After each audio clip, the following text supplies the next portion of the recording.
Moving on to section 3.2. So now we're going to shift gears a little and talk about common multiples.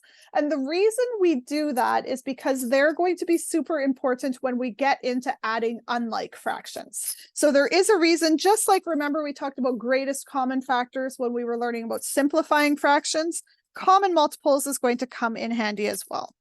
So a multiple of a number is like the number times something. So for instance, if you were looking for the multiples of 3, here it's asked you for the first 5 multiples of 3. So that would be like 3 times 1 gives you 3, 3 times 2 gives you 6, 3 times 3 gives you 9, times 4 is 12, times 5 is 15. So you start with 3 and then you add 3 to it each time to end up with the multiples of 3. Okay. A common multiple, common means shared, right? You have something in common. So it's a multiple that's common to a group of numbers. So here we have, what do we have? We have multiples of 2. And then down below, we've got multiples of 4. And everything shown in red is common to both of those groups. The common multiples here that are listed are 4, 8, and 12 because they appear in both lines. And we would have more if we kept going. We would have an infinite number of multiples. But the multiples we're usually interested in are the lowest ones. Okay, here's another example. So we've got the first 10 multiples of 3 and then the first 10 multiples of 5. So which are common to both? So let's take a look. I'm going to start with the 5. So I've got 5. I look on that top row. Nope, no 5s, no 10s. 15 though is common. So let's circle that one. Not 20, not 25, but 30 is in common. And that's as far as our list goes. So we've got 15 and 30. So common multiples are 15 and 30. And then the one that we're most interested in normally is the smallest. So the lowest common multiple is 15. So let's compare this now to greatest common factor. So greatest common factor, we're usually looking at our factors of both numbers and then finding the highest one. So greatest common factor is going to be usually smaller than our numbers, or at least the same size, smaller than the numbers, or equal to 1, I'll say. If you look at the lowest common factor, we just found that the lowest common factor of 3 and 5 is 15. So least common multiple is larger than the numbers. It could also be equal to the larger number, or equal to larger number, we'll say.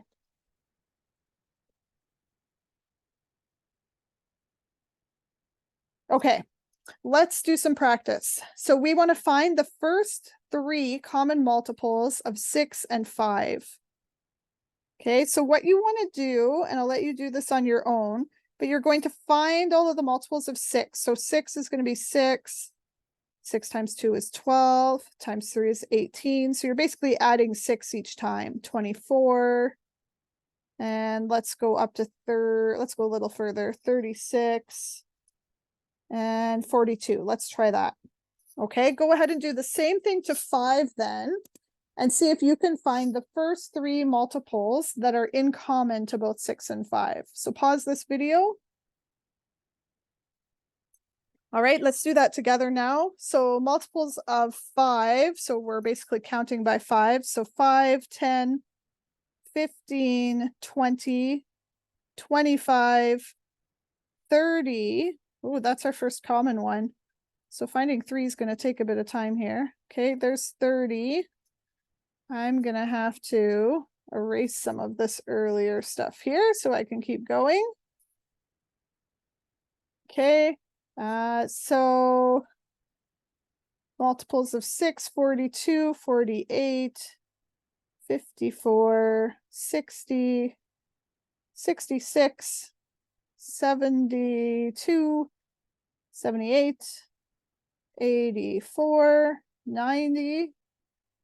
And if I keep going here, then 35, 40, 45, 50.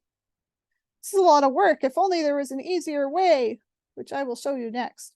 60, 65, 70, 75, 80, 85, and 90. That should give me 3. So I've got 30, 60, and 90 are the first 3 multiples, common multiples. Let's do 10 and 20. So 10, we're going to have 10, 20, 30, 40, 50, 60. And 20, 20, 40, 60. And we've got 20 in common, 40 in common, and 60 in common. So the first 3 multiples then are 20, 40, and 60. So remember, our common multiples are at least as big as our numbers, but usually they're quite a bit bigger. All right. So the least common multiple is the smallest of our common multiples. And so, for example, in this group here, we've got, once again, they're listing the multiples of 2 and 4.